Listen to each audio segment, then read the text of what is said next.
कैसे गोमाता की पूजा करने से रहती है संतान सुरक्षित और कैसे होती है उसकी लंबी आयु। आइए जानते हैं बछ बारस की कथा में। भाद्रपद मास की कृष्ण पक्ष की द्वादशी को वत्स द्वादशी और बछ बारस के नाम से जाना जाता है। प्राचीन समय की बात है, एक गांव में एक सास और बहू रहा करती थी। सास बहुत ही धार्मिक थी। नित्य प्रतिदिन मंदिर जाना, पूजा पाठ करना, गौ सेवा करना, ये उसकी दिनचर्या का महत्वपूर्ण काम था। उसकी बहू भी बहुत आज्ञाकारी थी। जो भी उसकी सास कहती वो बिना प्रश्न किए उस कार्य को संपादित कर देती थी। उनके पास एक गाय और बछड़ा था। उस गाय का नाम था गेहूला और उसके बछड़े का नाम था जोला।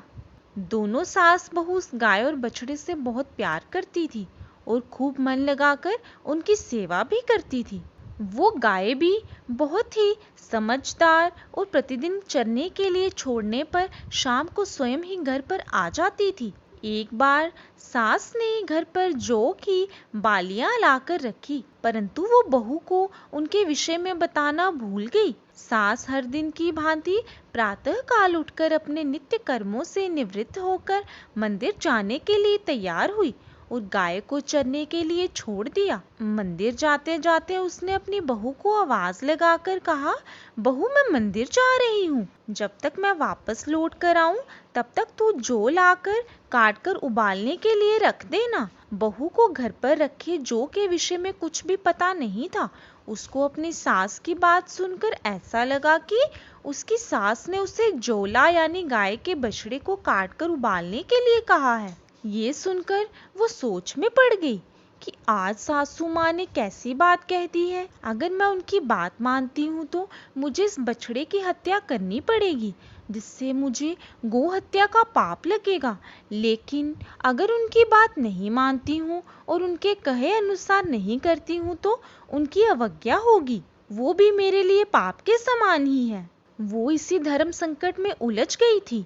बैठी बैठी यही सोचे जा रही थी, क्या करें और क्या ना करें। अंत में उसने अपनी सास की आज्ञा का पालन करना ही अपना धर्म जाना और गाय के बछड़े जोला को काटकर बर्तन में उबालने के लिए रख दिया। परंतु उस बछड़े की हत्या करके उसके मन को बिल्कुल भी चैन नहीं मिल रहा था और वो उसका दुख मानकर बस रोए जा रही थी। जब उसकी सास वापस आई तो उसकी आंखें घर का दृश्य देखकर आश्चर्य से फटी रह गई। घर में खून ही खून फैल रहा था। जहां तहां खून के धब्बे देखकर उसने अपनी बहू को आवाज लगाई। उसकी बहू रोती हुई उसके सामने आ गई। तब सास ने उससे पूछा कि ये घर में खून कहाँ से आया।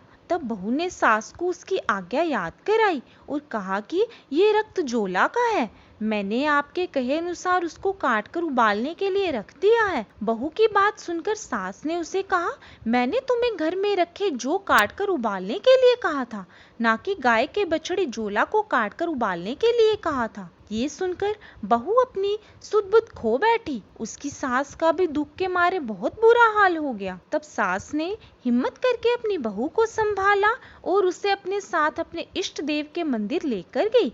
वहां पहुंचकर दोनों सास बहू हाथ जोड़कर उनके आगे खड़ी हो गई। उनके सामने बारंबार माथा टेककर नाक रगड़कर बहू की सास उस गलती के लिए क्षमा मांगने लगी। सास ने कहा, हे प्रभु, मैंने सदा ही आपका ध्यान और पूजन सच्ची श्रद्धा एवं भक्ति के साथ किया है, हमेशा धर्म का पालन किया। मेरी आपसे विनती है कि यदि मेरी बहू ने ये सब जानबूझकर किया है तो इसे सजा दो और अगर इससे ये भूलवश हुआ है तो उसे क्षमा करें और उस बछड़े को पुनः जीवित कर दो। दोनों सास बहू मंदिर में भूखी प्यासी ईश्वर का ध्यान करती रही। जब शाम होने लगी तब उन्हें लगा कि अब गाय चरकर वापस आने वाली होगी और अपने बछड़े को जीवित ना पाकर उसका क्या हाल होगा। यही सोचकर वो मंदिर से घर के लिए रवाना हो गई। घर पहुंचकर उन्होंने देखा कि गाय भी आ चुकी है। सास बहू आगे के बारे में सोचकर भयभीत हो रही थी। तभी जैसे ही गाय रंभाते हुए घर की तरफ बढ़ी, उसका बछड़ा घर के अंदर से दौड़ता हुआ अपनी माँ के पास आ गया।